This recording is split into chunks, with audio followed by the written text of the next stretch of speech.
क्या आप जानते हैं भगवान श्री कृष्ण भी कभी स्कूल जाया करते थे और वो स्कूल आज भी उज्जैन में मौजूद है। नमस्कार दोस्तों, आज मैं आपको उज्जैन की एक ऐसी जगह पर लेकर आया हूँ जहाँ भगवान भी शिक्षा लेने आया करते थे। जी हाँ, ये है सांदीपनी आश्रम,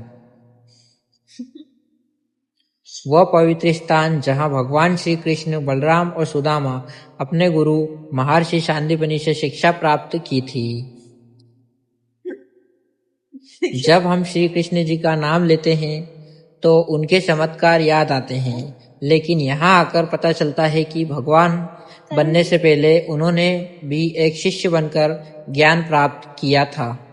दोस्तों, इस आश्रम का हर कोना हमें गुरु और शिष्य के उस पवित्र रिश्ते की याद दिलाता है जिसने भारतीय संस्कृति को हजारों वर्षों से जीवित रखा है।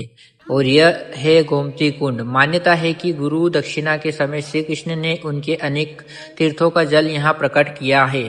आज भी यहाँ का वातावरण इतना शांत और दिव्य है कि मन को एक ही अलग की सुकून मिलता है।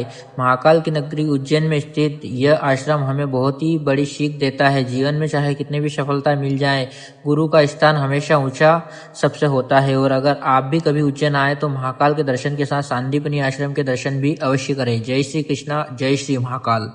दोस्तों, आपने मंदिरों में बैठे हुए नंदी महाराज तो बहुत ही देखे होंगे, लेकिन क्या आपने कभी खड़े नंदी के दर्शन किए हैं? सांदीपनी आश्रम में स्थित यह अद्भुत नंदी महाराज श्रद्धालुओं के लिए विशेष आकर्षण का केंद्र है। मान्यता है कि नंदी केवल भगवान शिव के वाहन ही नहीं बल्कि उनके परम भक्त और द्वारपाल भी है। यहाँ ऐसा महसूस होता है कि मानो नंदी महाराज स्वयं अपने आराध्य महादेव की प्रतीक्षा में खड़े हैं। उज्जैन के इस पवित्र भूमि पर स्थित यह अनोखा स्वरूप भक्तों को आश्चर्य और भक्ति के दोनों का अनुभव कराता है। पहली नज़र में मुझे भी ऐसा लगा कि इसमें ऐसा क्या खास है, लेकिन जैसे ही मैंने ध्यान से देखा तो समझ आया कि ये साधारण नंदी नहीं। आमतौर पर नंदी महाराज बैठे हुए दिखाई देते हैं, लेकिन यहाँ नंदी खड़े हैं। ऐसा लगता है मानो अपने आराध्य महादेव के स्वागत के लिए खड़े नंदी तैयार हैं। उनकी यह मुद्रा सिर्फ एक मूर्ति नहीं बल्कि भक्ति का समर्पण है।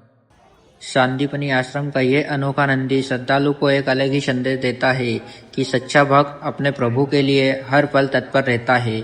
आइए हम आपको नंदी जी के दर्शन करवाते हैं, साथ ही प्रभु श्री कृष्ण के दर्शन भी करवाते हैं।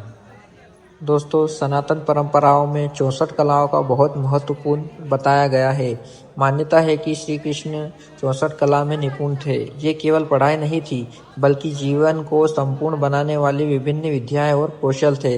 कहा जाता है कि भगवान श्री कृष्ण ने यही सांदीपनी आश्रम में केवल 64 दिनों में 64 कलाओं का ज्ञान प्राप्त किया था।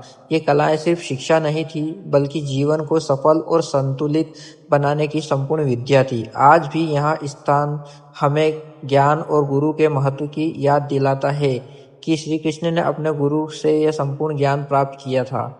यह जगह हमें सिर्फ इतिहास नहीं दिखाती है बल्कि यह सिखाती है कि असली शिक्षा वही है जो इंसान को पूरा बनाती है।